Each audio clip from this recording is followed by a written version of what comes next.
బాలీవుడ్లో అడుగు పెట్టకముందే అక్కడి ఇండస్ట్రీని షేక్ చేస్తున్న హీరోయిన్ ఎవరో తెలుసా? అదే మన నేచురల్ బ్యూటీ సాయి పల్లవి. అవును, ఇంకా బాలీవుడ్ డెబ్యూ మూవీ రిలీజ్ కూడా కాలేదు, కానీ ఇప్పటికే హాట్ టాపిక్ అయిపోయింది సాయి పల్లవి. సాయి పల్లవి ప్రస్తుతం జునైద్ ఖాన్తో కలిసి ఏక్ దిన్లో నటిస్తోంది.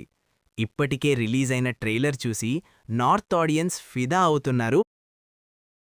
అంతేకాదు, రణ్బీర్ కపూర్తో కలిసి రామాయణ్లో సీతగా కనిపించబోతోంది. ఇది ఆమె కెరియర్లోనే బిగ్గెస్ట్ ప్రాజెక్ట్ అవుతుందని టాక్. ఇక్కడే అస్సలు ట్విస్ట్. సినిమాలు రిలీజ్ కాకముందే బాలీవుడ్ డైరెక్టర్లు సాయి పల్లవికి వరుసగా ఆఫర్లిస్తున్నారు. లెజెండరీ సింగర్ ఎంఎస్ సుబ్బులక్ష్మి బయోపిక్లో కూడా ఆమెనే ఫిక్స్ చేసినట్టు టాక్. దానికోసం కర్ణాటక సంగీతం నేర్చుకుంటుందట. అంతేకాదు, లెజెండరీ హీరోయిన్ మధుబాల బయోపిక్లో కూడా సాయి పల్లవి పేరు వినిపిస్తోంది. బాలీవుడ్లో ప్రతి మూవీ అప్డేట్ కోసం మూవీ మ్యాట్ ఛానల్ను సబ్స్క్రైబ్ చేయండి.